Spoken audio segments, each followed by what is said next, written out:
We got Monique Brown. Nice.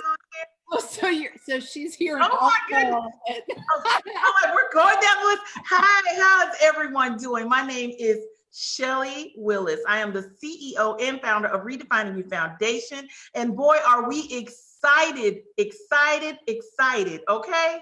Look, we are excited to bring to you a 4-part webinar series this month. Now, normally this month we would have our RYF symposium where all of these great speakers that you're going to meet this month would come before you, and we really would have some time to do a lot of head, heart, and hand work, right? So instead of doing it, we know why we're not. We had to pivot like everybody else, and we had to go live and get into it. So we have our first webinar guest, presenter, panelist, whatever you, extraordinaire, Cordila Jochim, and she is a sister, a friend, and someone that I have had the honor and privilege of being a part of her life and journey.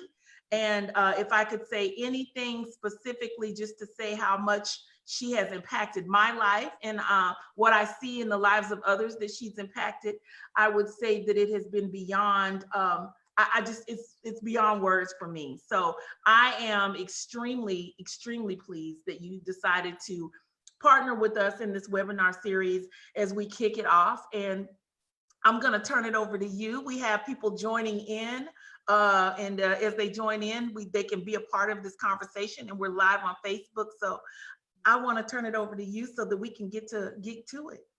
Thank you, Shell. So first of all, I just want to say, Shelly, you said that I was a sister and that you've watched people's lives be impacted by me and that your life has been impacted by me. But my life has been impacted by you. And anyone who's read the book, we're going to be talking a little about, this is Core Conversations. Yeah. Conversations from the Core. So we're going to be talking a little bit about the book from the Core, which details my journey from being bedbound to back in the world again. So being essentially in lockdown for a decade, there it is, to being back in the world again. So we want to hear a lot of you. I see Nancy, I see Monique. Hi, Nancy. Hi, Nancy. I see Eve.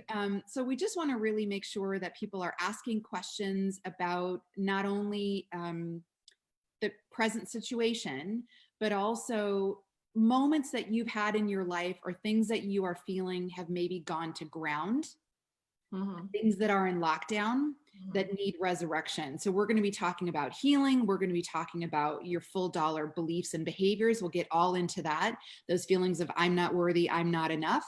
And we want to be talking about then moving through that to the other side. Right.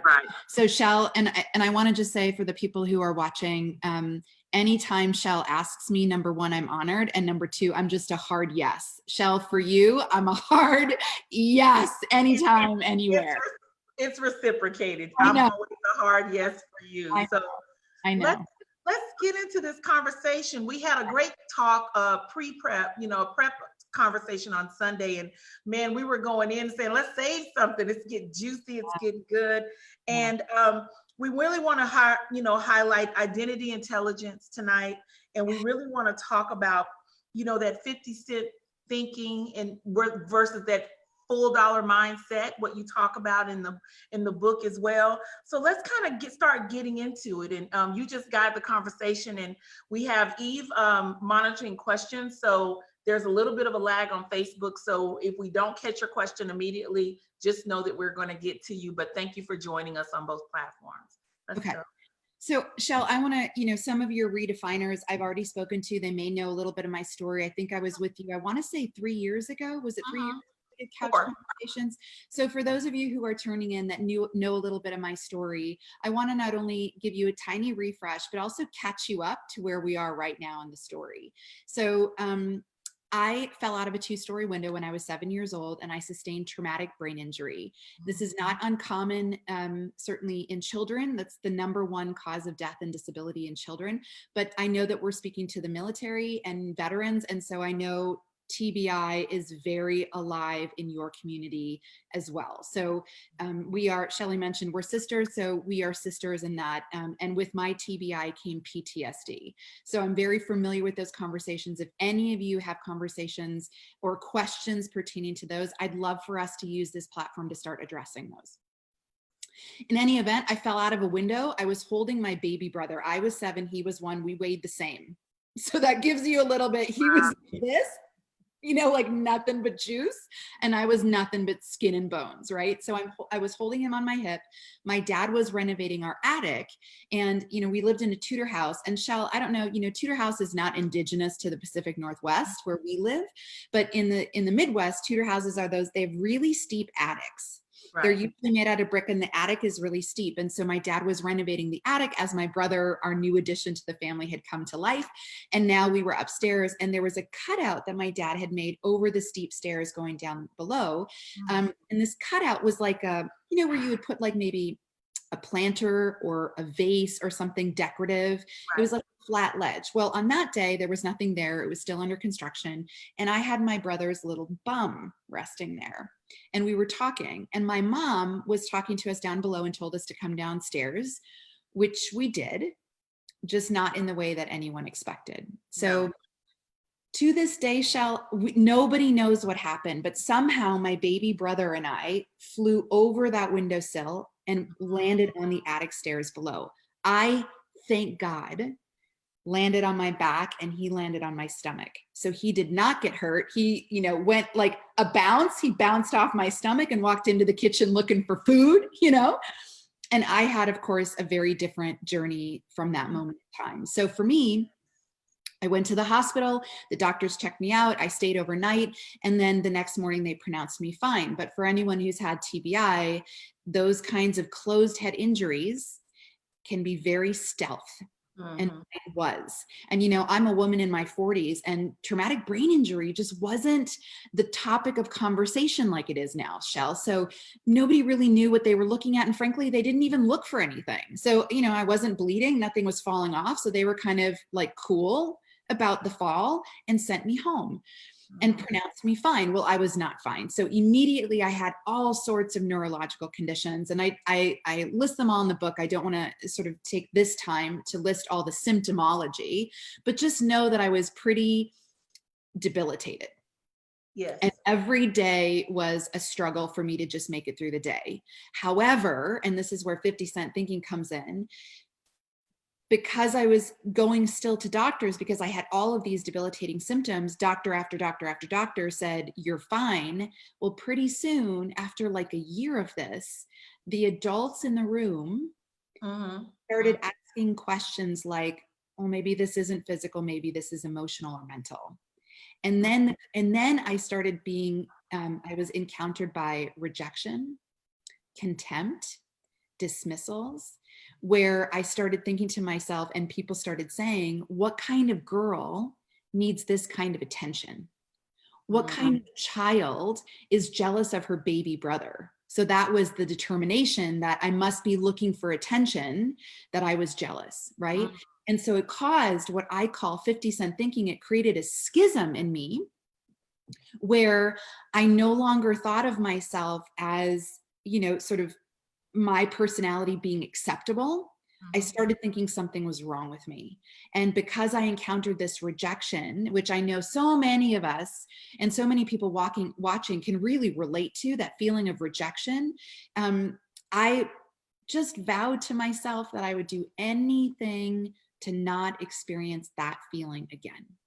And so I created this persona of this really happy, really cheerful, kind of cheerleader personality, like jazz hands, nothing to see here. That was my exterior, but on my interior, I was really struggling with not only the physical symptoms, which frankly had kicked me into survival mechanisms. So I wasn't even planning like a life. I was really just surviving day to day. And I know, again, there are people on this call that are just surviving the day.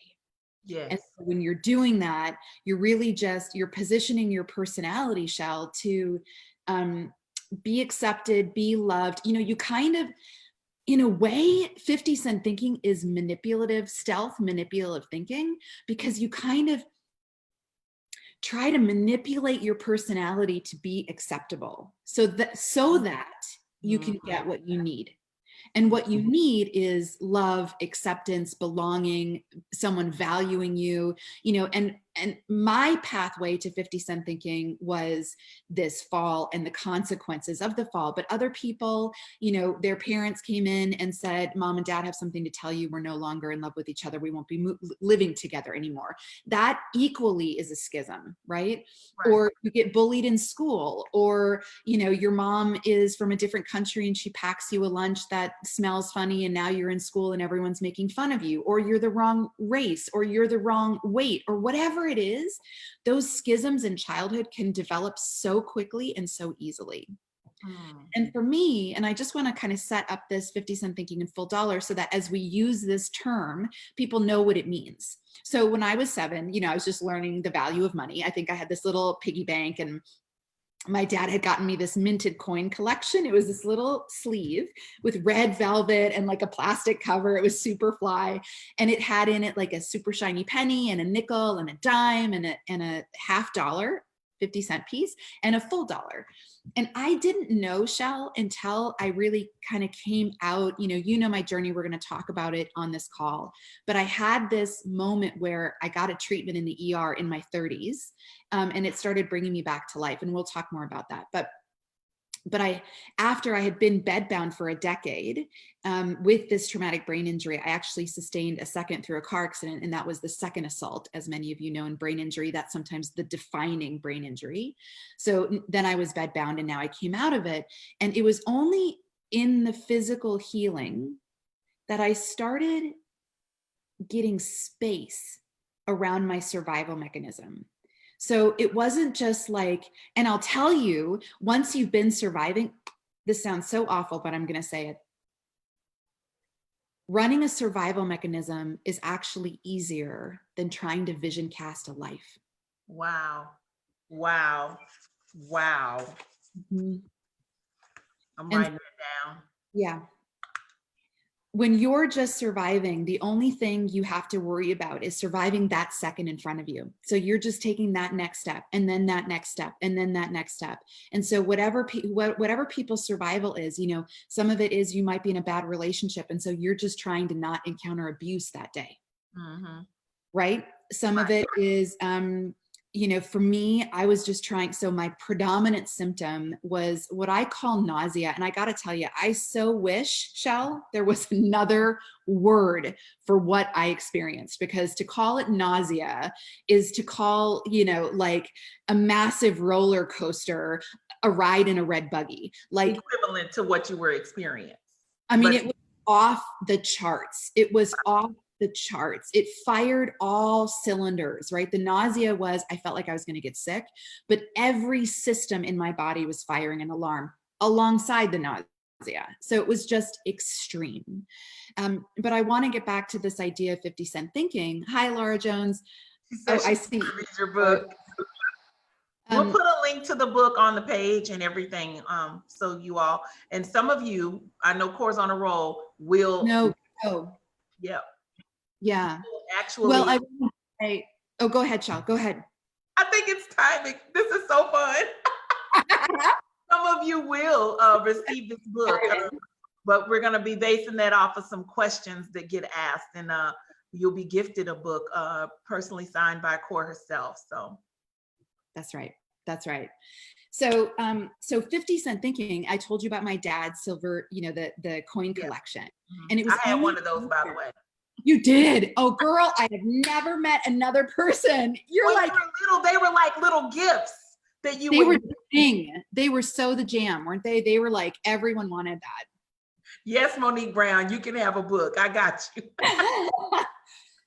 So it was after I told you that, like, when you're surviving, you're actually not thinking about anything other than that moment. And so all of a sudden I'm out of this survival mechanism, and now I'm being flooded by all of these things that I had put on hold: my emotional development, my mental healing, my physical development outside of just surviving, my spiritual development. All of that got put on hold. So when I started healing, I hired a therapist, which I just want to say, for anyone, there is no shame in that. If you're feeling like what you're experiencing and what you're going through is a little too much for you, it probably is. It probably is. Dealing with, you know, coming out, dealing with a life in transition is very difficult to get your footing in. Yes, it is. Yes, it is. So I hired a therapist. She was also a coach, which is a great combination because she had this ambidexterity. She could both, take me through childhood, but also simultaneously really challenge me to move forward. So it was a great combination. But I hired her, and through through sessions with her, I came to realize that something about my 7-year-old mind and that coin collection connected. Mm-hmm. And defined the experience that I was having when I was 7, because we all reach for things that help us define our experiences, right? So things that we determine are significant. Oh. Things that we determine are significant is right. what we connect back to. That's right. But we use what's in our hand. You know what I mean? Like we activate what's in our hand. And so what was in my hand at 7 was this coin collection, and my 7-year-old mind made a connection to that coin collection, made a connection to those feelings of rejection and those messages of contempt that I was receiving. And I told myself that everyone else was a full dollar and I was 50 cents. Wow. And that is 50-cent thinking. So because I told myself I was broken, something was wrong with me, I was not lovable, I was not deserving, I was not worthy. And these are all from Nancy. She was telling me about some of these core values, these core values. So I told myself I was broken and therefore not lovable. So the distance between 50 cents and a full dollar made me develop these behaviors of proving my worth, proving my lovability, and doing everything I could to not encounter rejection. And that 50-cent thinking is alive in so many people. And what I want to really talk to your listeners about today is how to identify your 50-cent thinking and identify the behaviors that come out of that 50-cent thinking, and look at the impact that that has on your life, and see if we can't help you find a new way forward. Wow. Well, let's get into it. I know you have some exercises for us to do, and I want everybody to understand, because Core has set a great foundation. I want you to, right now, you need to be thinking about, what was that defining moment? You brought up some key things. What was that defining moment? You know what I'm saying? Rosemary says she almost feels like you climbed into her brain with that remark. That defining moment. And when we have our symposium, Core, you've attended and you've been a part of the session that I feel is very powerful. It's that me session. And that's that time where you things that you've mentioned just in the front portion of your presentation is just that I'm thinking about that mask. What mattered to me? What mattered to you in that moment was everything behind that mask. And when you think about transition, is a hard thing in any form, right? In any form. And so, you have to think about how you're going to manage, but not just manage, but thrive while you're going through whatever you're going through. And so I highlighted, for those of you that didn't catch it earlier, when she was talking about survival mechanisms. So I want you to think back. So let's everybody just kind of start to think and play in your mind about the survival mechanisms we've created for ourselves, even in transition. What is the one thing or things that you found yourself connecting to because they were significant enough to you to where you, even as you did, added value to it? And I also find it interesting that I'm wondering if the dynamic between the 50 cents is the dollar is almost like, I'm a child, I'm 7, so I must only be 50 cents. And my dad is he must be a full dollar. So when I grow up, I'm gonna be, but you never transitioned from 50 cents to full dollar. You were always that 7-year-old girl with the 50 cents in matching. You know what I'm saying? I know we're going deep. My mind, Shell. We have to go in it. And so I want everybody to be thinking about that. We have so many people that are joining us. There's watch parties going on. Thank you for joining us. But so let me go down here. Nancy just completed reading your book. It's been life-changing for me. The book chose me. I didn't choose it. All right. And Monique said, I truly feel like I have several defining moments. And when you think about that, what was that journey like? And if you could go back. Yeah. Well, Yeah. First of all, how long have you been coloring my journey, right? Like Shelly, for those of you who don't know, Shelly has been a voice in my journey for the last 4 years, 3 years. 4 years. She just blew my mind live. And I want to talk about what she said. But before we go forward, I want to just address Rosemary, where you said, I feel like you climbed into my brain with that remark. I want to just say something. Rosemary, are you a veteran? Can I ask? Yes. Do you know she is? She came to our last RYF symposium, and just, oh my goodness, yes, she is. Yes. Rosemary, I want to say something to you. You know, here's the crazy thing. So I've been dealing with this. I've been bedbound for all of these years. I received my final diagnosis of 2 traumatic brain injuries in 2019. 19. What I think after that, I got diagnosed with PTSD. But I want to address Rosemary really quickly and say that I spoke to, so I have been on this journey the whole time, and I didn't get validation from the medical community until a year ago. Wow, that's powerful. But what I want to say about you feeling like I climbed into your brain is that I was speaking, I want to say in 2017, to Team Red, White, and Blue. So Shelly and I met through Lean In. Through Lean In, I formed Lean In Women Veterans with Lieutenant Colonel Eric Cashin. That's when Shelly came in. And she was our liaison between Lean In Women Veterans and the Lean In Seattle chapter. In 2017, I spoke to Team Red, White, and Blue, and I was speaking to someone who'd been an Army sniper. And he said something to me, Rosemary, that I will never forget. He said, Cor, I recognize you as someone who has suffered. And I need you to tell us how to get to the other side. And I talk about that in my book. And I called Shelly because his comment so shook me to the core. Because Rosemary, if you feel like I'm crawling into your mind, it's only because I had the blessing over my life that someone reflected to me. Like at that point, I still was doing jazz hands, nothing to see here. Everything's cool. I'm still a cheerleader. Shelly can attest to that, man. I came screaming to the Lean In Seattle stage, like, yes, right? Yes, yes, epic. And it was epic. It was epic. But I was still wounded inside. And it wasn't until that soldier, when he was like, I recognize you as someone who has suffered. I was like, this, who suffered? Like I knew I had been down, but I was like, I did not realize my suffering was visible to people who knew what they were looking at. Right. It's like you know, like we say, you know, spirit recognizes spirit, game recognizes game. I see you, we see each other.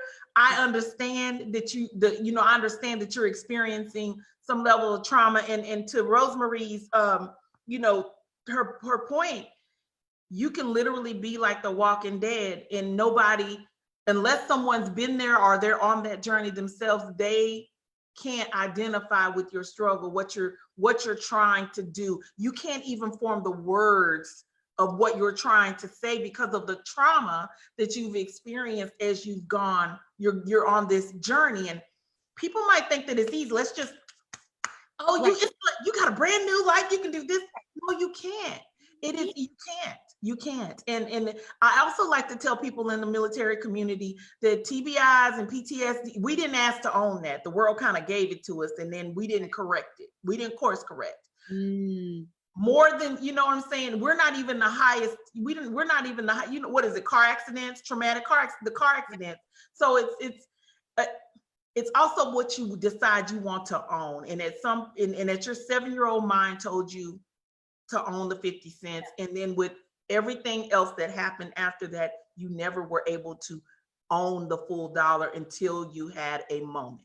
Well, girl, I want to get back to when you blew my mind, because it just blessed me. Like, I feel like I could just drop the mic, hang up now, because Shelly's just just blessed me major. And I want to just share what I want to articulate what just happened. So Shelly said something so pivotal. She said, your dad gave you that coin collection. And I wonder if part of your 7-year-old mind was the child was 50 cents and the father was the full dollar. And that the adults in my world were telling me that it was a character issue and that I was still a child and I was behaving like a child. And I want to talk to you about trauma, because trauma causes something called developmental delays. And we hear a lot about that when children have physical disabilities, right? They have developmental delays. Maybe they don't speak as quickly, or maybe they don't walk as early, or maybe they don't learn their ABCs as early. Right. And there can be some sort of developmental delay by way of, some type of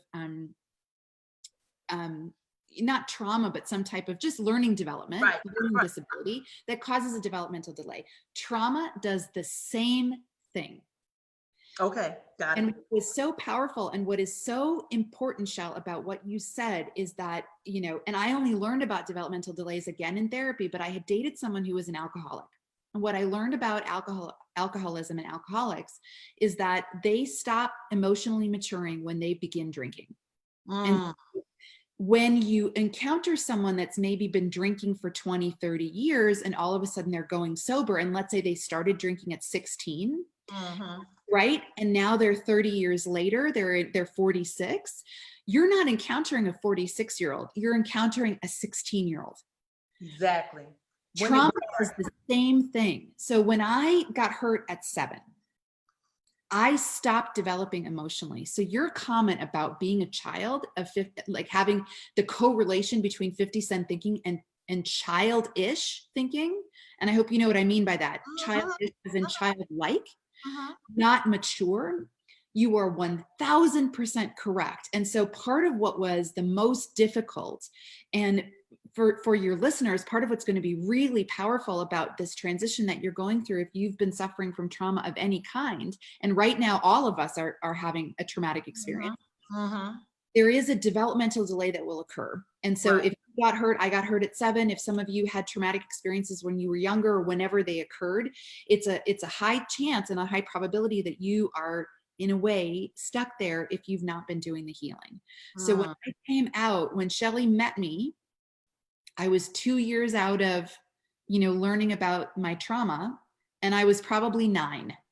Well, you probably met 9-year-old Cordila. So a lot of what I've been doing on this journey, and much of what the book is about, is a developmental delay maturation process. Wow. That's what the book is about. And that is happening for me on a physical level, on a mental level, on an emotional level, and on a spiritual level. It's maturation. Okay. And I love that you gave word to that, because you are 1000% correct. Man, and then it's like the visual of what that could look like. I would love it. I don't know if y'all have an artist, but I would love someone to visually draw that out. Like, I would love to see what that looks like visually. Yeah.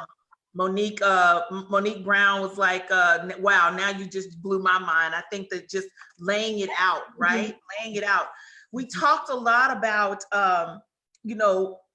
it could feel like you're going from challenge to triumph. How do you get but sometimes people in this moment right here, that space in between the two, they're swirling, they're cycling. They can't seem to get out of whatever that is. Yeah. And how do you make that shift happen? And mentally, emotionally, physically, spiritually, we're not going to leave that out. We're going to make sure. We're not going to leave that out. And we talked about the root in the process. Yeah. And so how do you come out to new? What is that like? And so being productive, and I know you have like some exercises, but let's talk. It was something I saw in the book today.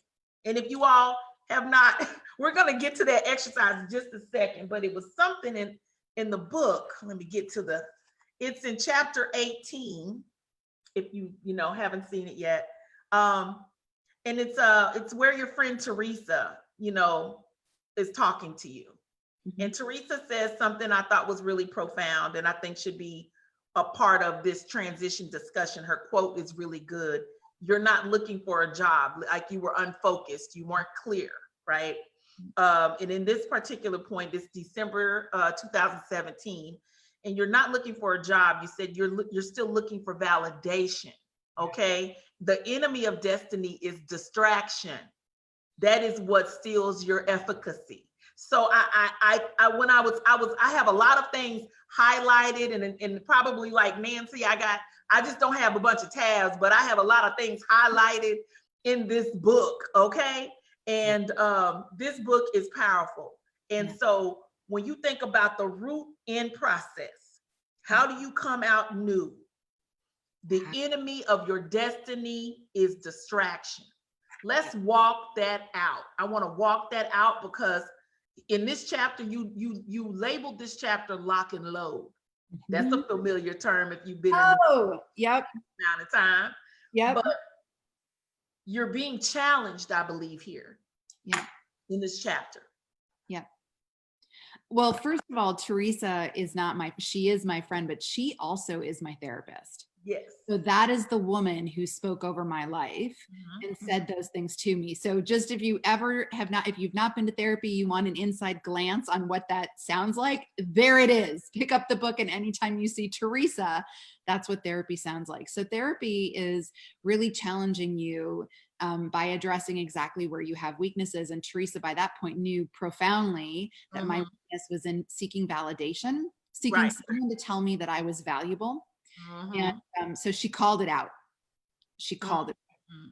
So I want to take a minute and just have everyone grab a journal. So when you get a journal, I'm going to take a sip of water, and can you we're going to give you, 10 seconds to grab a journal and a piece of paper and a pen. And then we're going to come back. When you have it, can you just say in the chat that you've got your journal? Shell, can we take 10 seconds? Yes, we're going to take 10 seconds because I also know there's a delay on Facebook and there's several watch parties.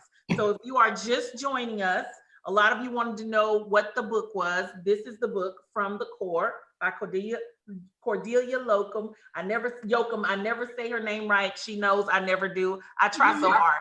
Cordila Jochim. There you go. So, my friend and sister, so there you go. If you want to get the book, but you don't need it right now. We just want to give you time to get in my message today, something to write in and something to write with. And some of y'all might need something to drink. This is going deep. This is going deep. You might need some tissue, and you might need a little bit of something. And understand, this is completely transparent, but we want you to know, she's so funny. She told me to chat how to say it. Yes, got it. I know. So since I jacked it up, and I was really working hard on practices. I love you. I'm so sorry. So we're getting ready to get started now. Everyone should have something to write in and with. We want you to sit back, relax and enjoy the ride as we get started on this journey of a good core conversation. Yeah. Hi, Manny. Manny said he got it. Yes. Manny's got it. Monique's got it. Ellen's got it. So just one more time for anyone joining us, if you can, grab a journal and grab a pen. And we're going to get into some exercises on 50-cent thinking. And just a quick catch up for anyone who's joining us. 50-cent thinking is thinking that you are unworthy, unlovable, less than, broken, any of those things that you tell yourself, or that you may have told yourself, that's a rut that causes you to encounter circumstances and situations that are subpar. So what we're going to do first is just have a look right here. We've got 50-cent beliefs, behaviors, and impact. So what we're going to do is try to identify your 50-cent thinking. So does anyone have a thought where they tell themselves, I fell out of the window when I was 7. Doctors couldn't identify what was wrong with me. I sustained traumatic brain injury. And because the adults in the room couldn't determine what was wrong with me, I told myself I was broken. So what I told myself, I was broken, and consequently I was unlovable. Something was profoundly wrong with me, not only physically, which was my brokenness, but on a character level, which made me foundationally unlovable. So I spent most of my time trying to validate my worth as a human and trying to seek love from the most unlikely places. So not only did I try to find validation, but there were people in my life that gave me validation. Here's the crazy thing. I wanted nothing to do with that. If people believed I was valuable because I believed I wasn't, I wasn't actually able to receive the love. Okay. So the only people I hung around were the people that substantiated my belief in myself, therefore treated me like 50 cents. And as the years went by, it wasn't only 50 cents, it was 45 cents, and then it was 40 cents. And by the time I walked out of my relationship 3 months before my wedding, what had gone on in my life was I was being treated like a nickel. And that was the moment where I finally said, I may not be a dime, but I know I'm a nickel. And that's the moment where I took a stand and walked out of my life. But the impact of 50 cent behavior and my 50 cent belief almost cost me my life. And I talk about it in the book. I don't want to go into all of the elements in the book, but it really literally almost cost me my life. I put myself in physical danger. I put myself in financial danger. I put myself in emotional danger. And I did that. I have to take, part of the coming out of this, Shelly, and part of the being the adult full dollar is taking total authority of your actions. Ownership. Gotta own it. I had to take ownership of my behavior. And once I did that, I looked at the impact of my life. Okay. So I'd love to if anyone's feeling brave, I'd love to really talk about maybe some of those 50 cent beliefs that you have. So again, you just write down 50 cent thinking. So this is 50 cent thinking, and the 50 cent thinking is the umbrella, and it encompasses 50 cent beliefs, 50 cent behaviors, and then the impact. So when you look at your life, you say the impact of my 50 cent belief and my 50 cent behaviors is that I'm in a relationship that's unsafe, or I'm at a job where I'm not valued, or whatever it is in your life. So I want to really get clear on the impact. So is anyone feeling brave enough to sort of surface their 50 cent belief? You can put it in the chat. Yeah. If you're on our Facebook live stream, Eve will catch it. And then there's a watch party. So if you want to participate, repeat one more time, Cor, what you want them to do. So, and I'll show you too. So you have 50 something, it's a little bit there. Can you see it now? I can see it's clear. So it says 50 cent thinking, looks like 50 cent beliefs, 50 cent behaviors, and impact. So all you want to write down is, I believe I am blank. My 50 cent thinking is, I believe I am blank. So I believed I was broken and unlovable. And Nancy, I'm going to use some of yours if that's okay. There are other beliefs that say, I believe that I am undeserving of something. I believe I'm unworthy. That's another one.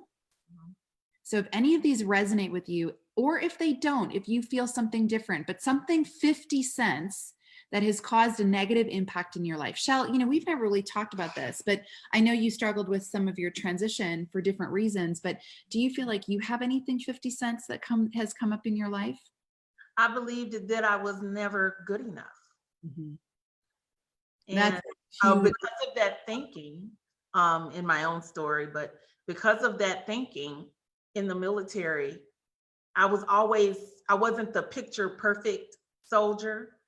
Even though I was on it, I was good. I was good, but I wasn't what people wanted to see when they saw soldier.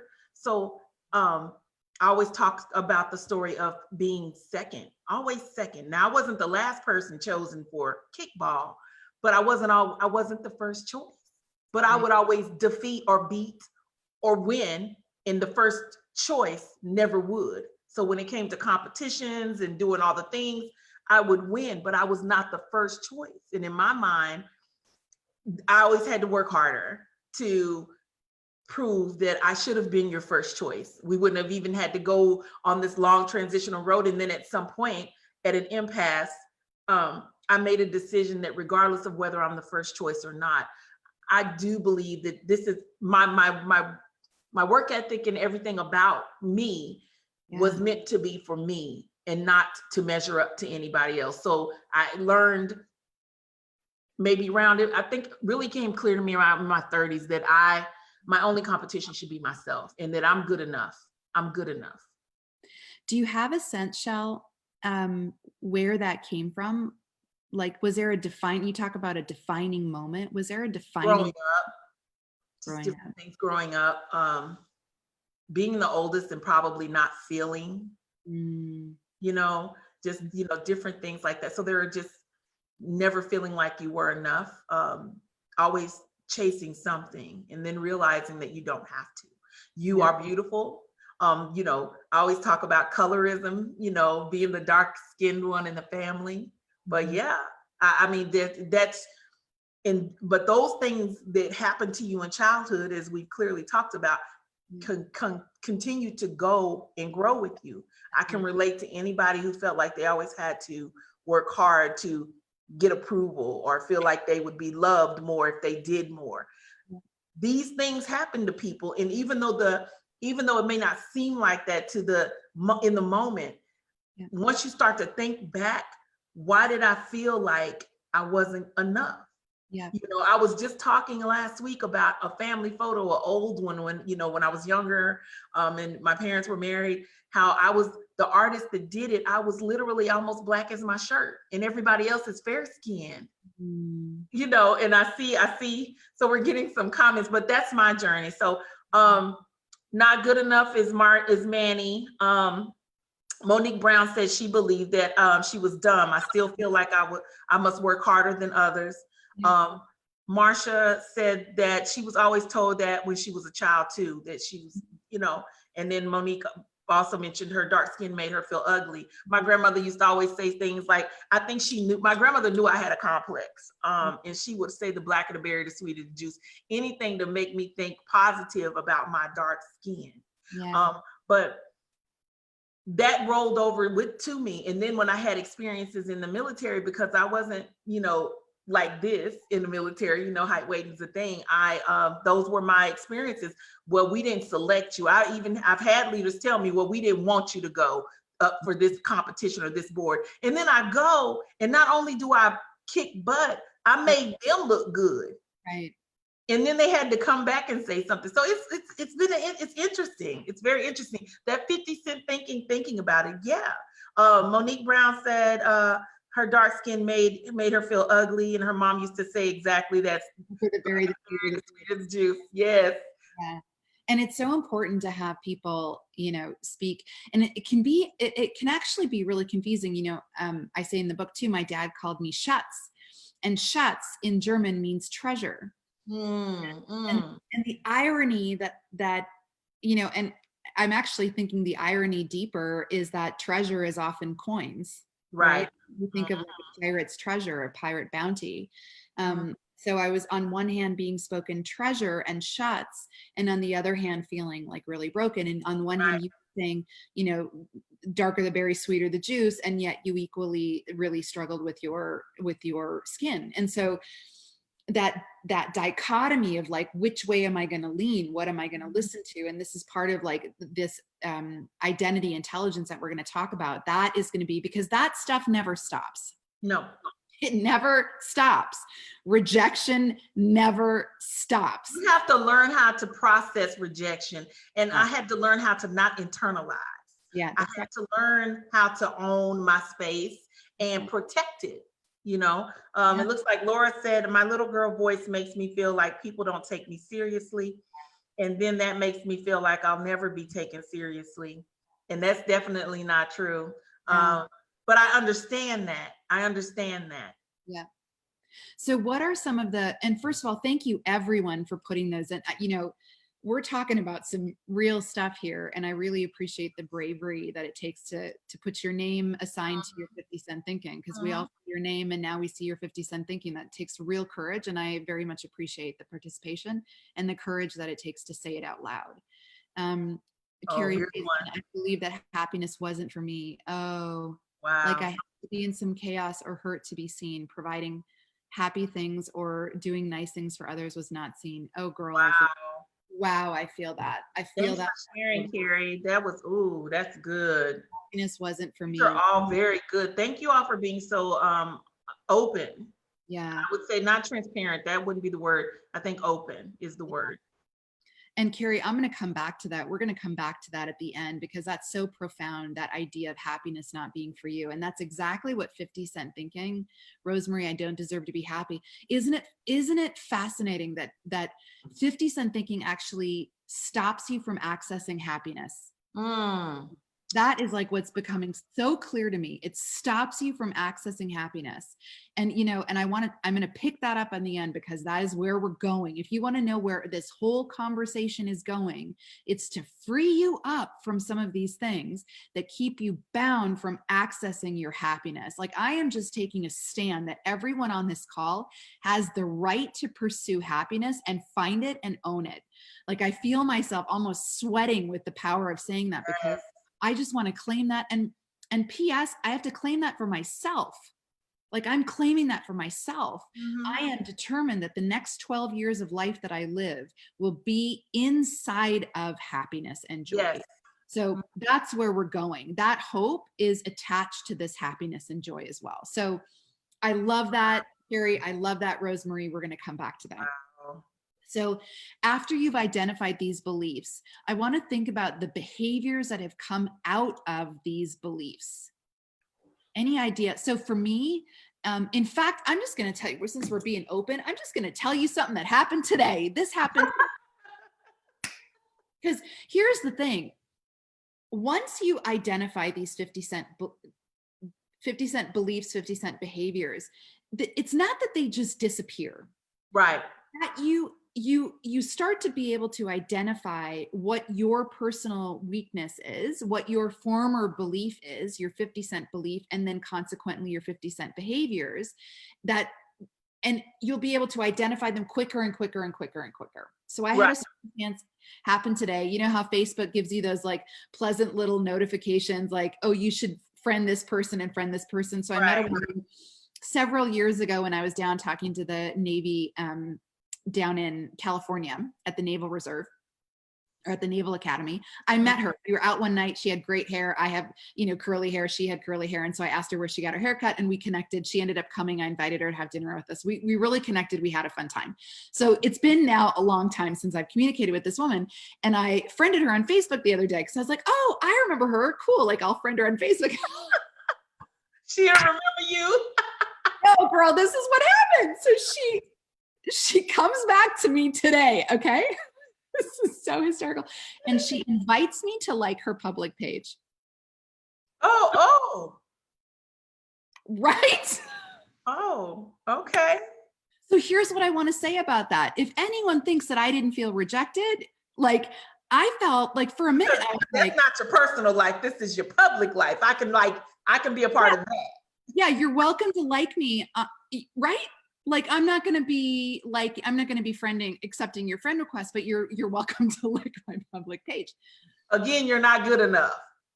That's exactly where that hit me. Again, you're not good enough. Exactly where that hit me. You're not lovable. Right? So instantly, and I want to share this with people because instantly my mind went back to, what did I do wrong? Why doesn't she like me? What happened? We had so much fun. And I even when I'm saying this, do you know what I hear in my voice? Child. I hear the child in me speaking. Right. So here's the good news. The good news is what I did, and we talked, Shelly, before about going to the root.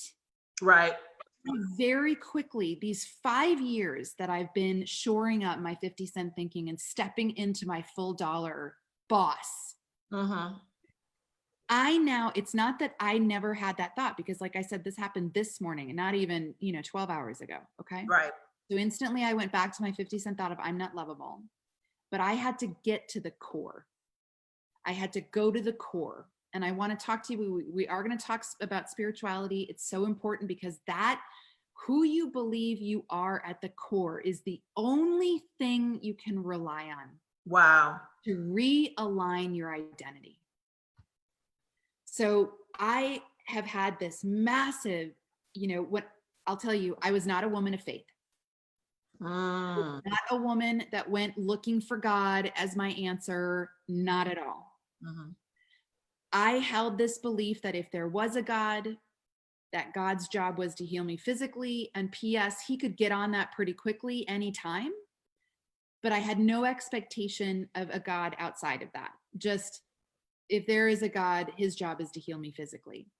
What I didn't expect is to be encountered by this beautiful understanding of what sits at the core of my being, which I've come to define as God.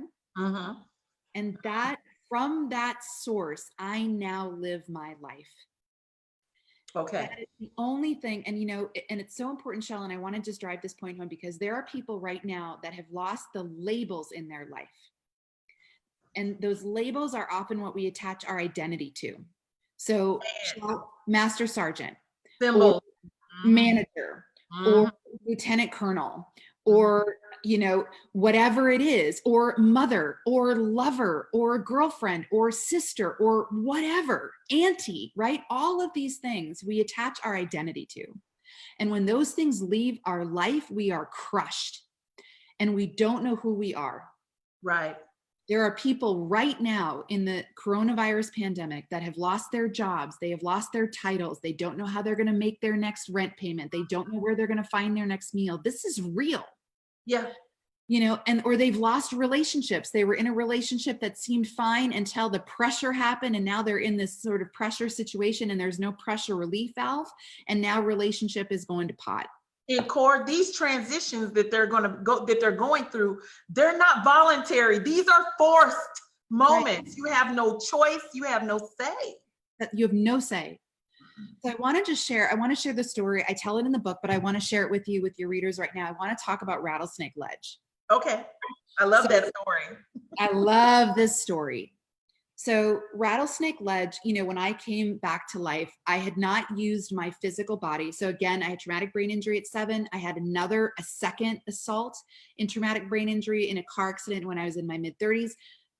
A few months after the car accident, I was no longer able to care for myself. I had to liquidate my business, move out of my loft in Manhattan, and move into my parents' house in Liberty Lake, Washington, which is Nowheresville, USA. I went from a loft in Manhattan, fashion designer, traveling the world and selling into, Fifth Avenue stores, to living with my parents and not able to care for myself. I lost everything along the way. And I was bedbound for 10 years. And for the first several years of those, I did not leave bed for 23 out of 24 hours a day. I was not really awake more than 1 hour a day. Okay. So that's how extreme it was. For 10 years, I'm bedbound. I leave my relationship. I leave the thought of becoming a mother. So people who are losing things that you don't know how you're going to recover. And you also know you may never recover. I walked out of my relationship as a woman in my 40s, knowing that I probably was leaving the idea of motherhood on the table.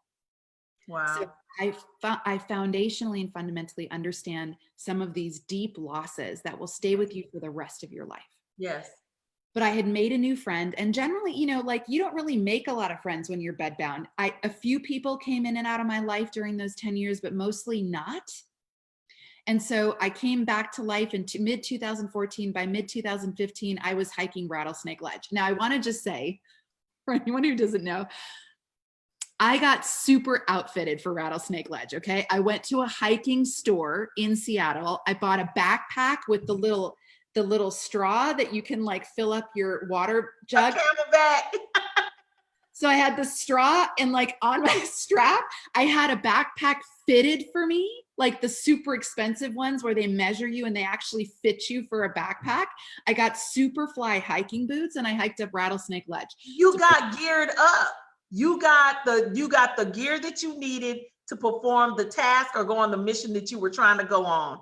Go soldier on. You were geared up. I was geared up. Equipment, yes.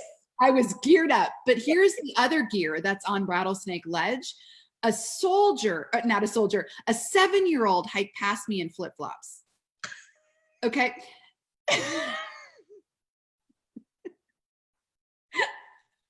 So I'm geared up and a 7-year-old is chill as ice walking past me in flip-flops. Okay. So that's the difficulty of Rattlesnake Ledge. Anyway, I don't let that stop me. I walk up Rattlesnake Ledge. I walk up Rattlesnake Ledge. I get to the top. It's 2 miles up, 2 miles down. I get to the top. My brand new friend says, "Hey, look at the view." I wanted nothing to do with the view. I was like, yeah, it's gorgeous. I'm out of here. Shell, I was so freaked out that I was going to need to be airlifted off the mountain, or have some event on the top. Really, can't you just see it? My body had so terrorized me for 40 years that I was not in the mood to enjoy the view. Thanks. Like I was off that mountain. So we went up to the mountain, we went down the mountain. I don't even really remember. We get down to the bottom, and it was my friend Diane was cleaning she had a dog with her, and she was cleaning Stella's paws off and kind of getting the car ready. And I could finally exhale. And it was in the parking lot when I had this moment of realization of what I'd done. And I was looking at this beautiful glistening rock face. If anyone knows Rattlesnake Ledge, you're in the parking lot and you're staring up. It's called a ledge because it's like this. It's like this sheer cliff, and you're actually staring at the cliff face when you're in the parking lot. And so it was this beautiful, glistening, moist, black, glossy cliff face. And I had this realization that I actually topped that with my body.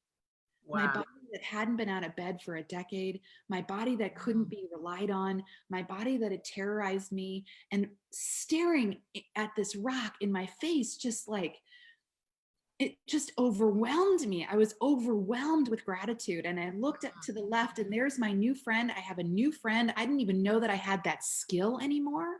I didn't even know that you could make a new friend in your 40s. I had this new friend. I had this body that could be, even just for one day, relied on to hike. And then there was this stacking. It would kind of look like a rocket pop. It was, the sun was setting over this beautiful field in front of me, and it was like orange and red and pink. It was so beautiful. And I was so overwhelmed with gratitude. And I just kept saying over and over, this is beautiful. This is beautiful. This is beautiful. And I heard back, so are you. Wow. So are you. And in that moment, that schism in my life went like this. Wow. And I was made whole in a moment. I understood in that second that there was nothing wrong with me, that same powerful creative life force that was in that rock face, that same unbelievable beauty that was in that stacked sunset was in me. That creative life force was in me. And that wholeness has never left me. Even now, it overwhelms me to realize that I'm feeling it. Others are feeling it. Yeah. I'm seeing it in your eyes, in your face is flushed, your eyes are glossy. And I just had another moment. And I'm thinking, at that moment, you became the full dollar. At that moment, you had another moment, which then leveled out that now I'm whole, now I matter. Like, and it's like out of the heart, the mouth speaks. You heard what your heart has been desiring. So, I do believe that God's, look, that's a Holy Spirit, that's a moment, that's a whole spiritual moment. Whoever was used in that moment. That's right. The message that God needed to get to you so that you could connect. Yeah. But I want to be beautiful. I want to be super clear. It wasn't that I became whole, is that I always had been whole. Yes, it's time for you to, it's time for the 7-year-old needs to go. It's time for her to go. And it was bringing it to you. Like it's almost like visually, here's another visual. You're scratching at it. Like I see it. It's like a gift you're trying to open. And you know how sometimes it's hard to tear the paper off, only to get to the gift that was already in you, to the thing that you already were. And then you see it and you're like, I already had this. Yeah. This is something I already have. Yeah. You've always had wholeness, but you needed that schism, as you said. You needed that moment to happen. That's right.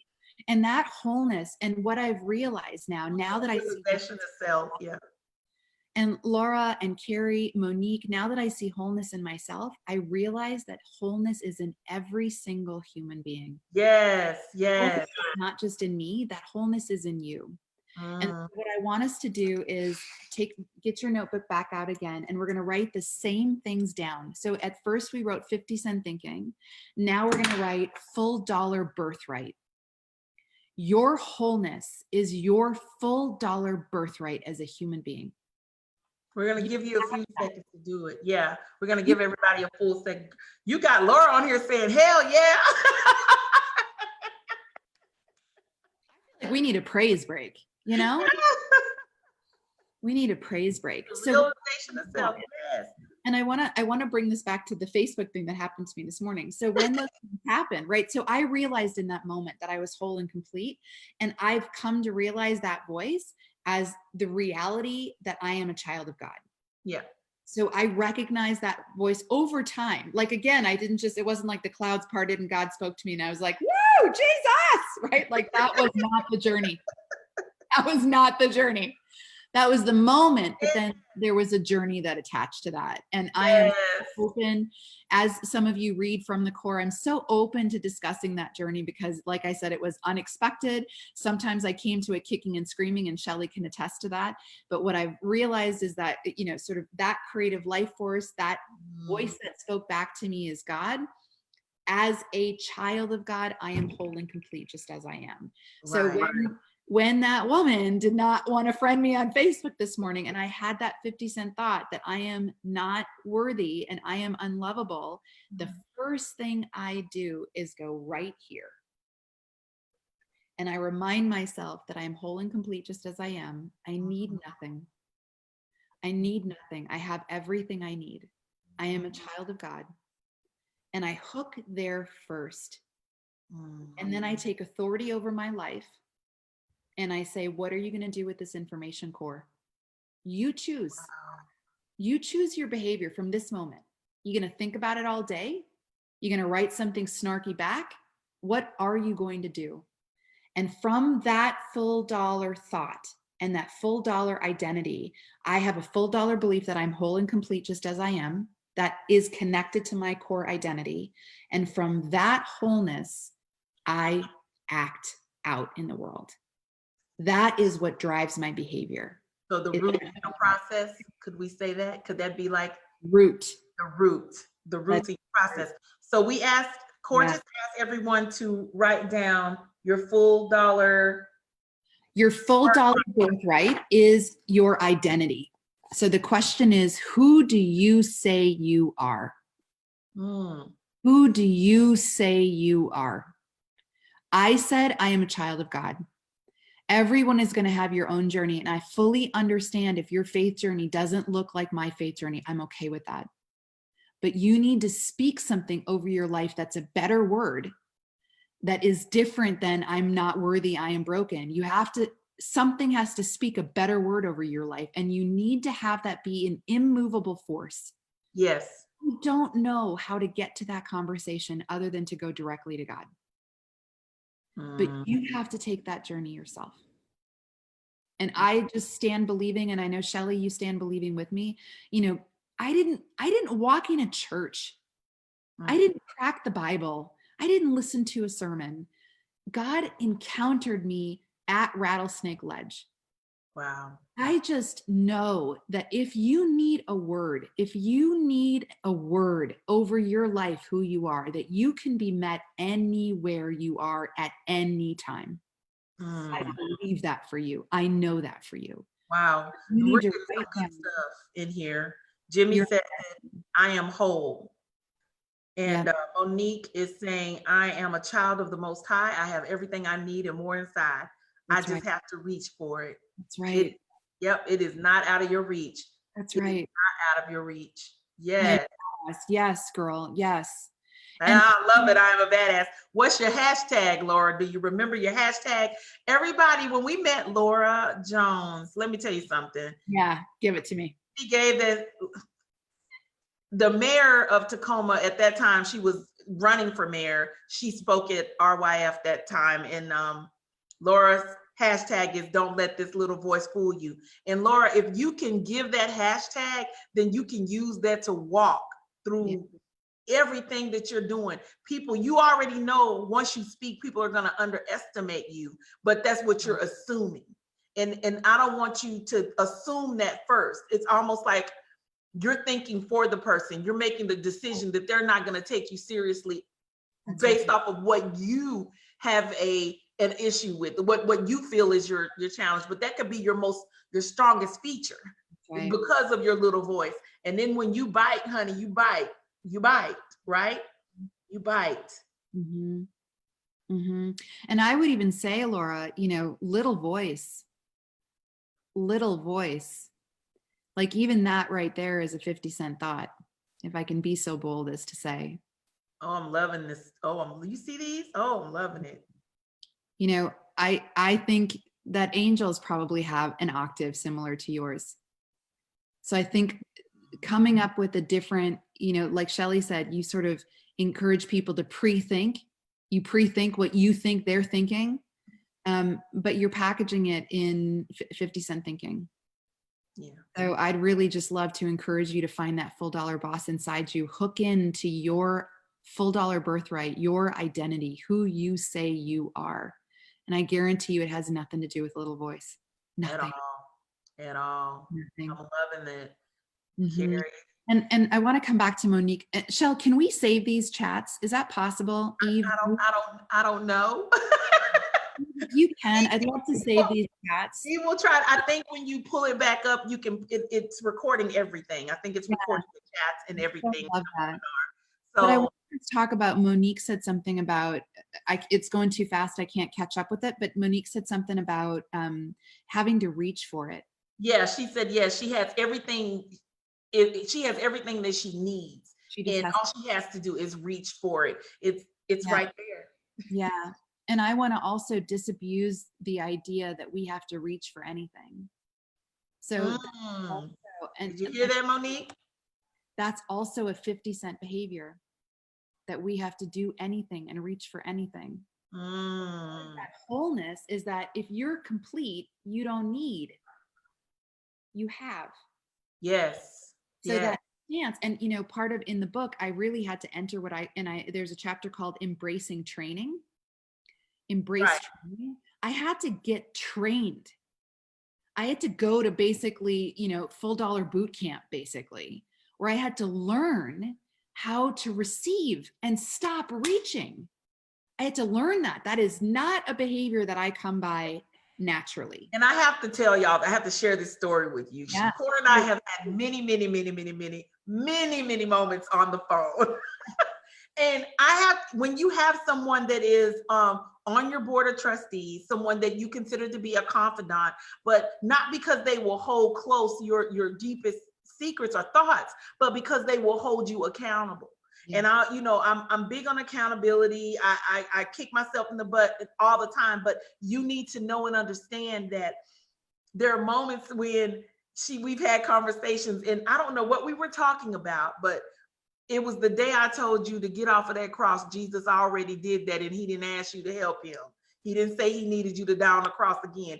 Get off of the cross. Jesus didn't ask you to join him. He didn't say he needed your help.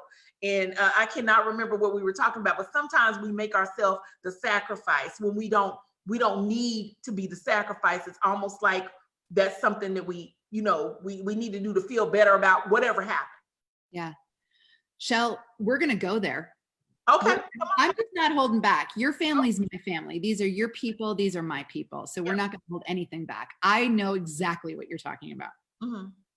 So one of the things that part of my 50-cent behaviors, we talked about 50-cent beliefs drive 50-cent behaviors. And then that yields an impact. Okay. So my 50-cent belief was that I was unlovable. Where do you go looking for love? Put it all in the wrong places. Where do you go looking for love? Wow. So I don't want to say it was a weakness. My pattern of shoring up my I am not lovable was getting love from other people. So I allowed a lot of men in my life. And I'm just going to put that out there. Wow. So when Shelly encountered me, I had already had this, I was in the process of this full dollar, process. I had stopped dating after I walked out of my engagement, out of a relationship. I just choked on myself because it's so hard to talk about. Like, this is what's happening, right? Like it's hard to talk about. Yeah. I walked out of a relationship where I was being treated like 50 cents, if that. And I stopped dating because I felt like I couldn't trust myself. Mm. And I needed to learn how to behave differently. Right. So I went on a couple of dates and I was super proud of myself. I was doing so great. Hashtag full dollar, full dollar. I think Manny put full dollar boss, hashtag full dollar boss, until I met Jake. Mm. And Jake is in the book. Jake is his real name. Jake signed the waiver, is super pleased to be in the book. But Jake was a bad decision. Mm. It was a 50-cent decision. Mm.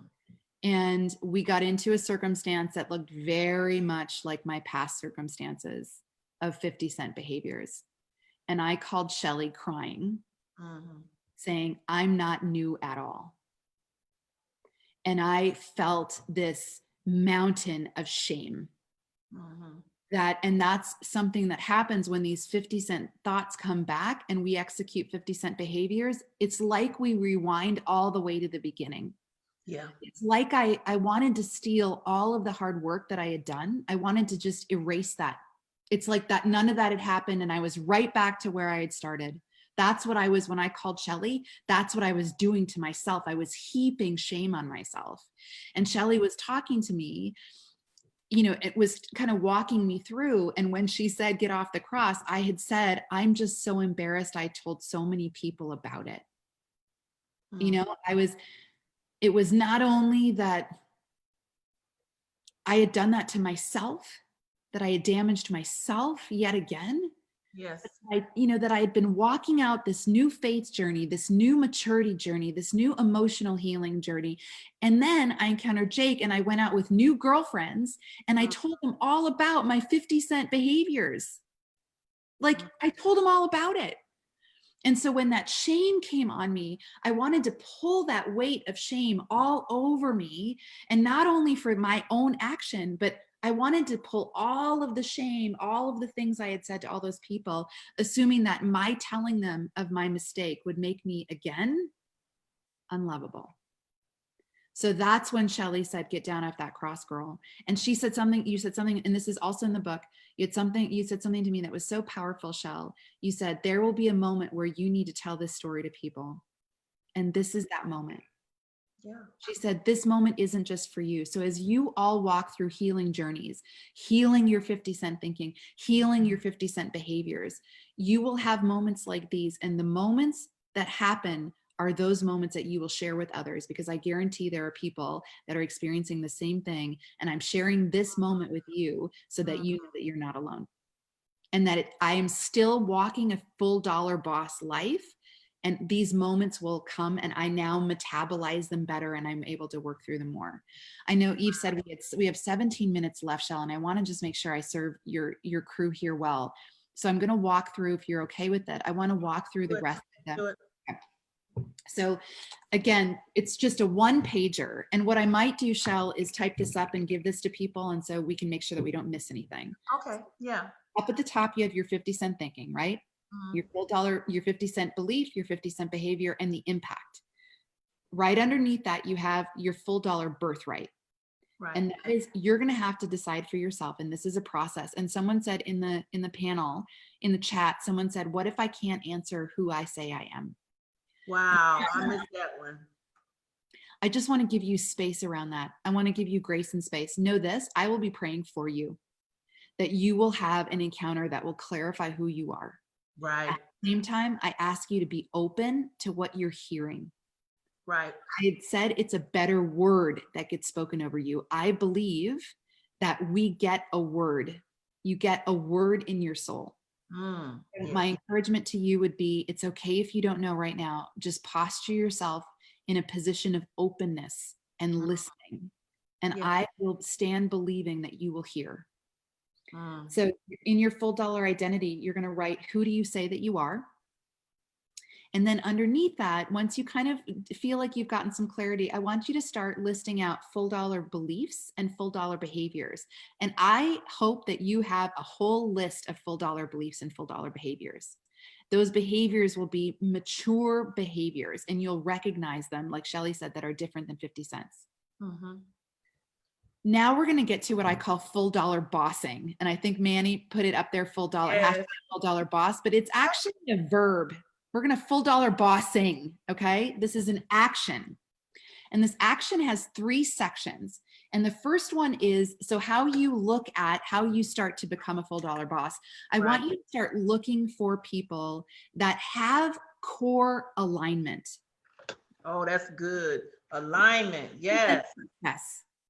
It's not about celebrity. It's not about success. Although I recognize that some of the people that you will be looking at will be celebrities. And that's common because we all know more about their lives than we might do, other people who are sitting next to us in the cubicle. Okay. So you want to look for core alignment. And what that looks like, Oprah has it. Michelle Obama has it. There are people that talk about who they are at an identity intelligence level. Oprah will say in commencement speeches, I know I'm a child of God. And again, I hear her alignment because her alignment mirrors my alignment. So I recognize her. Shelly mentioned a mirror. I recognize what core alignment sounds like to me. Mm-hmm. You will need to recognize what core alignment sounds like to you. Okay. So start looking for full dollar bosses. And the mark of a full dollar boss is core alignment. Yes. Your identity intelligence. So you're going to want to get to what I call a state of the union. Okay. So the state of the union is what's your current situation? What's real about your current situation? And this is mature thinking. Okay. This is about taking ownership and standing in authority. So some of you may have lost a job. You may be unemployed. You may be in a bad relationship. When I left my relationship, I was only labeled to leave my relationship because I got real about the relationship that I was in. I didn't wear rose-colored glasses. I got real about it. You're going to need to get real about your situation. So anyone have a real situation you want to put up? Give me a real situation. And this is unemotional, okay? We don't want to talk emotions. Like you don't want to say, my boss is really not a good boss and therefore this happened and my coworker got a promotion and no. You just want to say brass tacks, State of the Union, unemotional. What is it? Someone give me their State of the Union. Give it to me, give it to me, give it to me, give it to me, give it to me. I'm unemployed. My mom is homeless. Yep. Laura, I just want to acknowledge that I have feelings about that. I feel the emotional impact of that for you. And I just want to stand in the unemotional space of that. Okay. That obviously hits emotionally, but as we move forward in this conversation, I want to stand in the statement of that. Thank you for sharing that. Ellen, my company closed in December. Yep. Mm-hmm. Yep. Mm-hmm. Okay. That's just a State of the Union. Anyone else with the State of the Union? I'm looking for work. I'm on academic probation. Great, Rosemary. Yep, State of the Union. Yep. Okay, so the first step in becoming a full dollar boss and full dollar bossing is issuing a State of the Union. Standing in front of yourself and all of your own Congress, your own constituents, and be able to take ownership of the state of your union. That's step number 1. Step number 2 is the state of affairs. And what I love about the state of affairs is so much of full dollar happens in the core. Okay. I'm afraid of failure. Yep. Monique, I hear that. So much of what happens in this process of finding your core alignment is internal. There'll come a moment in the maturation process where you will be called to look outside of you. It's okay if you're not there yet. But once you start full dollar bossing, after you've done a State of the Union, you're going to start looking around you. So when you say when you say my company closed in December, the next thing you're going to do, Ellen, is look around you to the needs of those around you and start planning and looking and determining your next move. And you're going to look to serve other people, which isn't to say you're going to be making no money. You're going to start identifying where and how you can serve. That is full dollar bossing. Right. So state of affairs, just get real about your circumstance. State of the Union, start looking for where you can serve. And the last one, I love, Shelly, that you said lock and load, and you'll notice so many of my military phrases here, but this last one is all systems go. All systems go. And I want to be super clear about all systems go. It doesn't mean the trigger has been pulled and you're off. Wow. All systems go is a 30, 60, 90-day plan. Wow. You need to get strategic, operational, and tactical. So a full dollar boss is not a fly by the seat of my pants kind of person. That is 50-cent behavior. So once you've said, okay, here's the circumstance. My mom is homeless, whatever it is, you've stated something, okay? I'm unemployed. Let's go with that because I know a lot of people are going to be encountering that. I'm unemployed. Now you're going to look around you at the state of affairs as to where you can serve. All of that's going to be your giftedness, your experience, your skill set, your desires, what you want to do next. So, and that's a whole separate conversation. At its base level, it's where can I serve? Right. Frankly, where am I going to be happy? Because a full dollar boss understands they deserve happiness. Back to that. Back to happiness. Love back it. To happiness. Back to happiness. And then your all systems go is a 30, 60, 90-day plan. So Shell, I don't know if this is something that we want to do. I'm just going to postulate that we might want to. I'd love to start, you said at the beginning, we want to talk about accountability. I'd love as people go through this process of full dollar bossing that either you through Redefining You or in conjunction with me with Full Dollar, that we start tracking 30, 60, 90-day plans. And we help encourage people to execute that lock and load, all systems go. And some of you, from I think everybody on here with the exception of maybe Monique and Nancy and Carrie haven't gone through the Blueprint Project, and that's a part of it. So there is a way for us. Let's talk about how we can set that up, but that doesn't mean you wait on us to give you the green light. You have the green light to start, to plan, to walk out, map out what it is that you need to do over the course of the next 30, 60, 90 days. Something you said when you talked about looking at the state of affairs, look around you. No, I noticed that what you did not say was look at your situation. We know what your situation is. And we also know that when you're not focused on you, is if you focus on the state of affairs around you, and I love that you said, where are your giftings going? What can you do outward facing to actually start to take a journey, walk through? And in the midst of that, can your own situation start to change? Because when you outward facing, you're looking at the state of affairs around you, and you start to invest in different things, doing different things, connecting, you're actually building a network that you don't really know of. I don't know if you want to call it a holistic network. I don't know if you want to call it, it's like you'll naturally start to network and build, and you won't even realize you're doing it. And then something has. Yeah. I see Manny asking, how deep is the state of affairs? How many aspects can you outline? Family, business, etc. Manny, as many as you think. Yeah.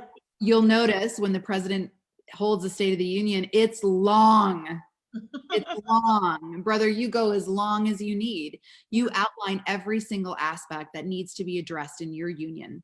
If it's something that's surfacing for you, it needs to be written down. For sure. And I also want to say, Manny, I am, for anyone who's read From the Core, I am coming out with the From the Core workbook. We are in cover design right now. I expect it to come out in the next 2 months. That will have some of this that we've been doing in a journal. It will just help you further through this. And I'm looking to have that come in the next couple of months. So please connect with me so that you'll be the first to know when that comes out. And that'll be this process deeper. How about we do this? 30 days from today, or 30 days from now, we host another live webinar to bring everybody back together, right? Love it. Yes. Yes, you do, Carrie. Yes. And so we'll just do that check-in. It doesn't have to be on Facebook Live, or maybe we can just create a classroom and we can just do a Zoom classroom where you start to just walk through it. We have the capability, so we'll support you on that. And maybe we could just, how would you all feel about doing I just want to see in the chat or on Facebook, how would you all feel about doing a separate Zoom classroom check-in with Core, and just doing that 30, 60, 90 days in the Zoom classroom. If you're up for it, let us know. I'm seeing it. That would be awesome to check. All right. I'm for it too. I'm down for it too. Yeah, so if you're on this Zoom call, or if you're on Facebook and you're saying to Eve on Facebook Live that you want to be a part of the 30, 60, 90-day check-in, we would need you to message us your email. If you signed up for the Zoom, we have your email address. But if you didn't sign up for the Zoom and you are watching on Facebook Live, message us via our email info at Redefine Future You, and give us your email address so that you can, Quintessa, I see you on the watch party, wants to be a part of it. So message me, Quintessa, I think I have your email address. Message us your email address so that we can add you to the distro list. And I think we just gonna create a separate classroom, Ms. Core. And the way that you, and I know we're not completely done, but done yet, but I just want you to know that this isn't over. I believe that this is, I'm so excited. I'm getting emotional. I've been real good. You've been real good, girl. But, I'm looking at so many people on Facebook, Core. This is just so amazing. Yeah. And what I want you all to do, if you don't have the book, is I want you to go on Amazon and I want you to look up this book, and I want you to purchase this book. That is your investment. That is your investment. And when I tell you, by the 30 days from now, when we reconvene, y'all gonna have a whole lot to talk about. And we're always talking about, Helena wants to join. So I got a whole nother watch party going on. Love it. Yes, Helena. Okay, got you. I will make sure you get the email. So that's what we'll do. Shell, do we have time? I know we're really perilously close to our time, but I'd love to just take a question or two. Do we have time for that? Yes. So if you all have questions for Core, whether it's on Zoom or Facebook or on the Facebook watch party, because it's 2 or 3 of them going on. If you have a question, please ask your question. Put it in the chat, make a comment, and we have a little bit of time to do some Q&A. Yeah. Oh, this is so good. This is so good. You said she extended our time. I saw that. So I hope y'all will hang out with us a little longer. My battery. Monique says, I've identified a lot of my State of the Union. Now, how do I see it differently? Monique, the State of the Union is not about seeing it differently. So if you can give me an example of a State of the Union. And again, a State of the Union is simply unemotional. It's a statement of fact. So give me an example of the State of the Union. And again, while we wait for Monique's State of the Union to come through, State of the Union is again about taking authority of your circumstances. So we're now outside of full dollar, you're already assuming your full dollar birthright. You're already living and you're believing that you are a child of God, or whatever it is that's at your core alignment. You have firm foundational full dollar beliefs about your worthiness, your lovability, your acceptability. You are locked and loaded in that. And now you're behaving in a way that's full dollar. So once you get to the State of the Union, it's really a clean slate. Shelly asked, how do I live new? This is about living new. So State of the Union is really just simple, like State of the Union might be, someone said, I think it was, my mom is homeless. That's a State of the Union. I don't have a job. That's a State of the Union. My pay got cut in half because of the coronavirus. That's a State of the Union. My brother just died. That's a State of the Union. So it's about those things that are true in your present circumstance. And then again, once this workbook comes out, and I hate pitching something that's not out, because I want you guys to get your hands on it right now, but just know that there are so many levels underneath State of the Union. But really for you tonight, Monique, it's just about sitting with yourself in the quietness of your home and writing down what's true about your circumstance without any feeling and emotion. So it's not about, you said, I want to change my bad attitude. That's really, that's something different than State of the Union. State of the Union is just a statement of fact of what is true about your circumstances. So an attitude would be something we'd go back to full dollar, and we'd get into like what exactly is a bad attitude and what is the belief. So a bad attitude is a 50-cent behavior, right? Having a bad attitude is a 50-cent behavior. So this is she feels blessed in her circumstances. So what does it necessarily have to be a negative thing, a State of the Union? No, so State of the Union, and Monique, I know you a little bit, so I'm gonna pull forward your State of the Union. Your State of the Union is that you are considering a job change. You're considering a new path forward. We talked about fashion, your love of fashion. Oh, so that's different, Monique. Yeah. That's Different Monique. Oh, Monique. Okay. So State of the Union, a different Monique Dubois. That's right. So State of the Union might look like you're looking for a new career. So your circumstances, and it's okay to say, we have plenty of presidents who come out with the State of the Union that's all positive. Yes. Okay. Hold on real quick. Positive things. Yes, Eve. She said she can allow the attendees to speak if you want. Yes. Yes. Unmute everybody. Yeah. See everybody on the screen. I'd love that. This is good, y'all. This is really good. Yeah. And I hope you all don't mind that we went over our actual plan time. So we understand if you've been on too long, if you're on Facebook, but if you want to stick in here and stay in the group and join us, we see your beautiful faces. Oh, this is so nice. Good. Yeah, that's good. Okay, so I think Monique Brown. Now, Monique Brown has an amazing nonprofit. Yeah. Bob Hope. So I would, when you think about your State of the Union, Monique, what do you think? I'm sorry, say again. Your State of the Union. What are you thinking that because it doesn't have to necessarily be negative? Right. Well, I mean, if I sit here and look around, I have a beautiful house, a van I just paid off, the one for Fob Hope. I have, we have 2 cars, we have dogs, we have our health. I feel very blessed right now. The things that I need to work on, I feel like are inside. Yeah. Like I am so afraid of failure that I am not giving my wife, who I've only been married to a little over a year, enough time because I'm down there busting my butt in the office and have forgotten about her. And it's so easy for me to isolate down there. Monique, what is it? Were you able to identify a 50-cent thought?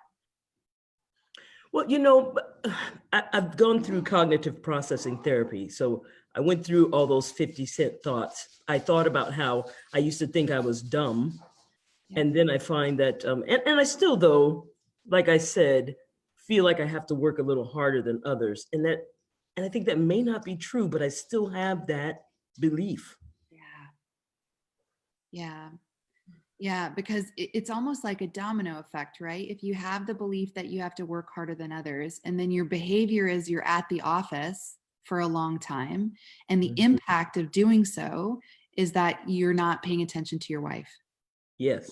Right? So it's a domino effect, and it's back in this top part. So you're still in this 50-cent thinking, and it's really Monique, I want to be clear, I am not a therapist. I am not a coach. I am simply I'm a strategist, and I was able to see the process that I was brought through, but I can't, I can only sort of illuminate the process, and my complete and utter conviction that what's left for you to answer, in my very non-schooled opinion, and as someone who's walked through the process, is that I would love for you to really get clear on your identity. Mm-hmm. Monique, it is the only thing I know that really starts working, because, I had a therapist too, as I was, walking through this process, and I credit her with so much of the alliteration of what I was going through. She gave word to a lot of what I was going through, but nobody can give you your identity. Right. Can you unpack that for me a little bit? Which part? When you say find my identity. Mm-hmm. So are you a person of faith? Yes. Okay. So when we look at what we are called to as children of God, it is to be whole, planted, and productive. Yes. What it sounds to me like is that you are focused on being productive without being focused on being whole. Yes. So you're still proving yourself, Mhm. right? Yeah. So it's really just like spending time. And, you know, if you read the book, have you read the book yet, Monique? No, but I will be buying it. You can save that copy I asked for. I'm going to buy it as soon as we get off this. Well, and you know, and for people who are not in circumstances where a book purchase is, you know, is possible, I'm also reading it chapter by chapter on YouTube. So that's open for everyone as well. Okay. Okay. But I really had to learn how to stand in my wholeness. It's not something natural. And we can know cognitively that we are children of God. We can even be people of faith. But I had to really, when I said I went through boot camp, I had to go through boot camp to get trained by God to depend on him, rely on him, and stay in a place of openness. Right. Let me just be clear, Monique, everything has been stripped out of my life. Everything. Mm-hmm. Relationships, finances, jobs, right? God took me down to the studs so that the only thing left in my life was my wholeness. And I stand on that.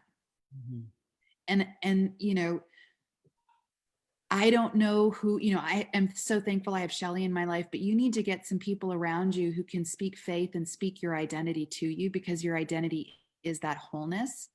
And I would go back to the word. I spend so much time, and Shelly and I, you know, we toss prayer songs and praise worship songs back and forth to each other, not because it's fun, which it is, but because we both need it. We need it like we need air. There was a moment, you know, I shared with you a rejection that I got today on Facebook, and I shared it because rejection is really tough for me, because again, my foundational 50-cent belief is that I'm not lovable. So for me, rejection is salt in a wound. That's a very, very deep wound. Right. And this was about 2 years into my full dollar bossing, as I was learning and being trained, and everything had been stripped away from me. And I had found out that, you know, I had gotten, let's just say I'd gotten another rejection, and it was so intense. And it was, I had gone out for a job that I was a shoo-in for. I got rejected for it. I was doing a, you know, event with someone that had been a friend of mine for 5 years, and they just decided that whatever, that, you know, they just decided not to do it. Felt like rejection.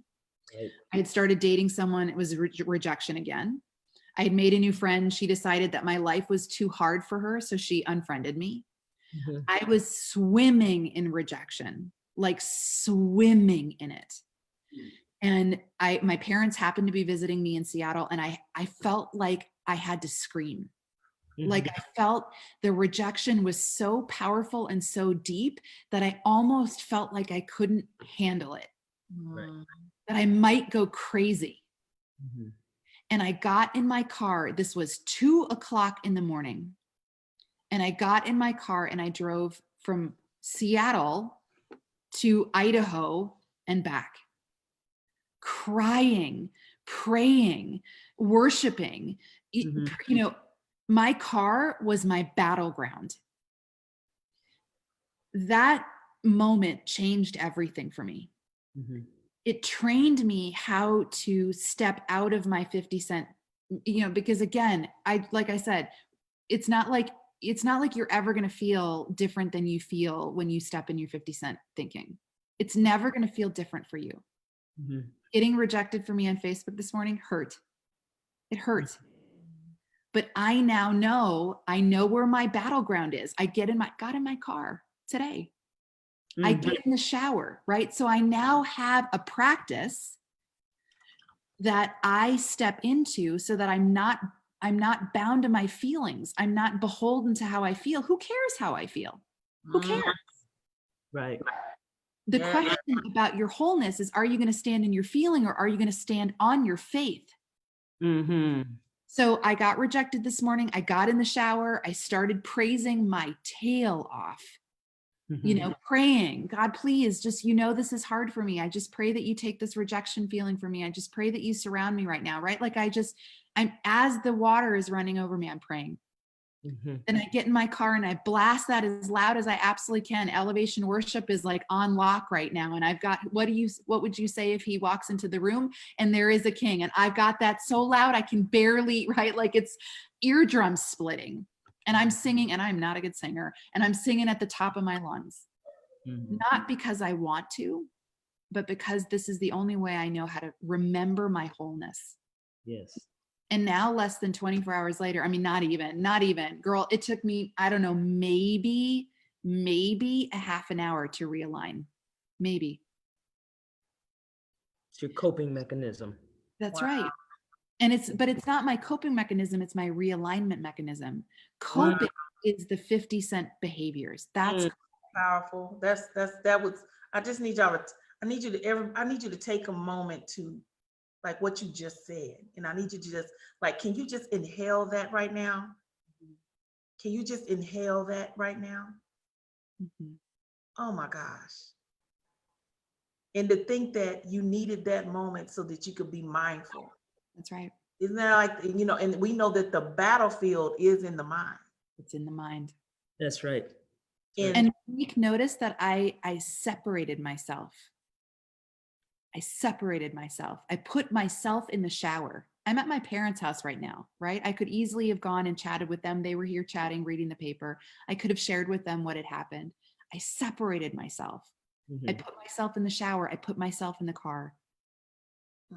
So I held myself in consecration. And did you separate yourself because you didn't want the effects of the rejection to spill out into conversations with your parents, or just because you know that's what you need to do for yourself? Both. Well, let me say two things. Number one, my 50-cent behavior is oversharing. Okay. So if I believe that I am not worthy, then the way I used to get validation is by other people. So I would say, you know what she did? She did da, da, da, da. And I would tell the story until enough people had told me that that girl, she doesn't know, you're so great. Whatever it was, what was the darkest berry is the sweetest juice. We seek out people mirroring validation when we need it. But for someone who's in 50-cent belief, it's never enough. I've never had enough people tell me I was right, tell me I was lovable, tell me I was okay, tell me that other person was wrong. It's never enough because the validation is coming from someone else. It has to come from here. And so to stop myself, again, I recognized a 50-cent thought. I stopped myself from 50-cent behavior. My 50-cent behavior would have been to walk into the kitchen and share with my parents what had happened. But instead, my full dollar belief is that I'm a child of God, whole and complete exactly as I am. My full dollar behavior is when I'm under attack, to consecrate myself, to separate myself, to protect myself, to guard my heart. And I do that through praise. I do that through spending time in God's presence. I do that through worship. And I do that through prayer. I can't always do that when I'm around other people. Right. Yes. So it's the training that's locked that in.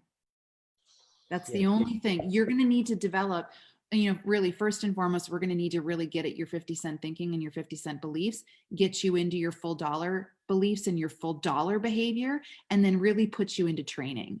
You've just habituated something, Monique. That's all you've done. Right. You're just running a racket over and over and over again. Yes. You know who you are, right? So now you just need to allow God to put you into training. And I'll be really clear. It's God is as sacred as he is savage. It's a savage process. And I know if you're in Shelly's group, I don't even need to know who you are. I know you're a warrior. So I know you've got it in you. But this process of realigning yourself to the core is intense. Okay. Intense. Carrie, this is good. Oh my goodness. Okay. So Carrie made a comment, if I may, about curious what ways this would manifest and look like for the different, I guess, hashtags is what she's saying. She's saying the different Enneagram numbers. And Carrie, I unfortunately know very little about the Enneagram, so I don't want to speak about that. I don't even know which number I am. So I can't speak to that. But I know, here's what I will say, Carrie. The different numbers, yeah. This is why we love things like this, because we love to know who we are. We love to know, and there are two ways to develop identity intelligence. The first way is full dollar, right? The first way is to have God tell you who you are. That's the first way. The second way is to stand inside of the social mechanism that is humankind, and allow yourself to be reflected. And that comes through Enneagram, that comes through archetypes of style, which is another course that I do where we talk about what archetype and myth you are. That's super fun. All of those things are very fun and very useful. And developing a common vocabulary allows people to say, like, you know, Enneagram 4, I think, is like the artist, right? It's kind of the sensitive, creative, quiet person, if I'm not mistaken. So that Enneagram 4, someone else who knows, like, that's why you asked me about the Enneagram, because it's a way for us to develop a common vernacular. And so we can communicate with each other that way, right? Wow. All of that's helpful and very useful. So there are two ways that you get identity intelligence: through God aligning your identity at the core, and through that beautiful thing that happens when we're all together and we start to see who we are by interacting with other people. Wow. And I guess in that sense, that can't be a place you're afraid to go. No. And then don't look at fear as a bad thing. We've, you know, made it just this horrific thing, but there's a nervousness, but I always, Brianna doesn't like it when I combine words, but I always say I'm a little nerve-skited. I'm a little nervous. That's brilliant. I'm nerve-skited, you know, and so if I'm nerve-skited about something, it's less about fear and more about expectation. Yeah. I think in this conversation, in the conversations that are to come, what I think is important for everyone to understand and be mindful of is your expectations of yourself. Yeah. When I listen to Monique, you have one mindset and one expectation, but it's not exactly matching what you hear your wife asking you for. And then you have to identify, what is it? Why is that my safe space? And beyond me not thinking I'm good enough, is there anything else? And so I need to bring that back home and be able to create, define expectation in that space, especially if you understand or might know what that could be or should be, that you're just present. Yeah. Sometimes just knowing that you're present and you don't have anything else going on at all. You're in a moment, you're present, and it can sometimes make you feel like you're missing out on doing something, specifically doing something, but you're not.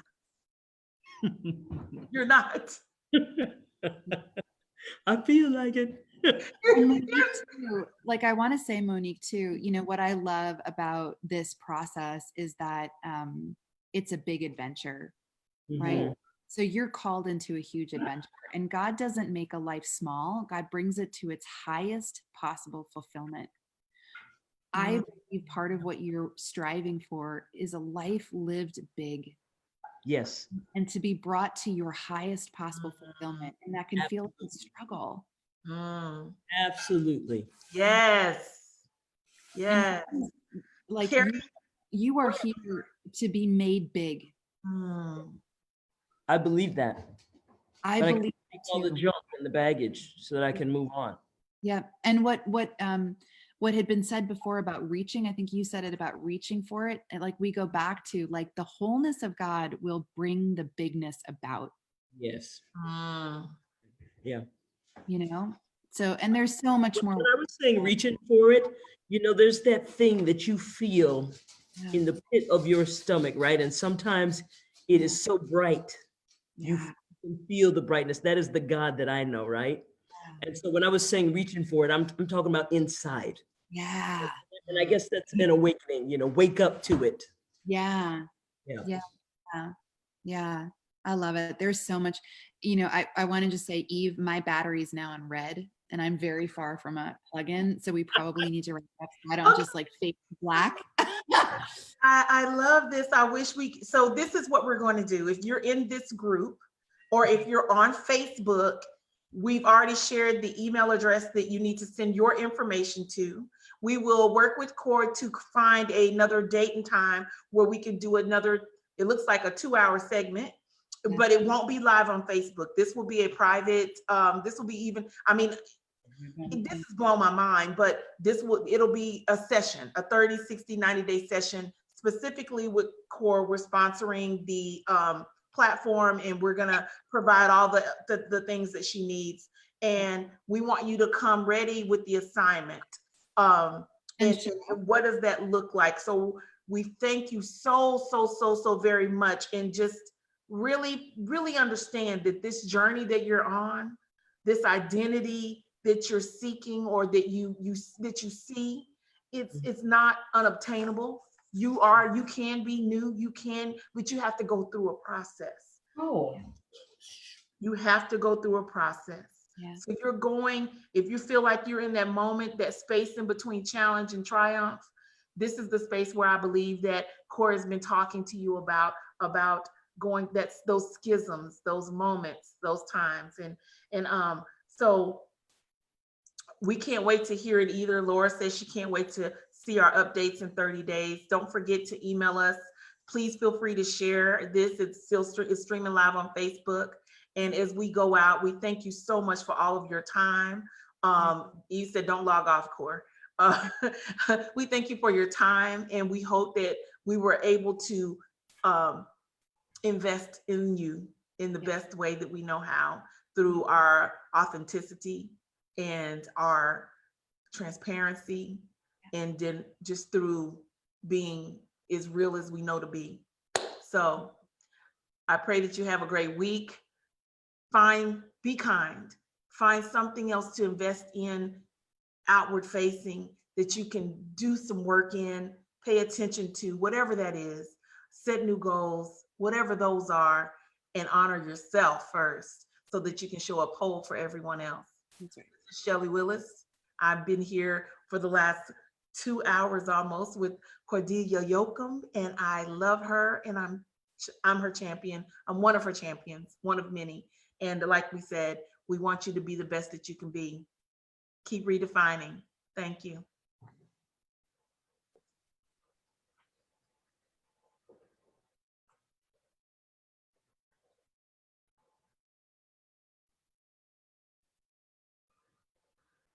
Oh my goodness.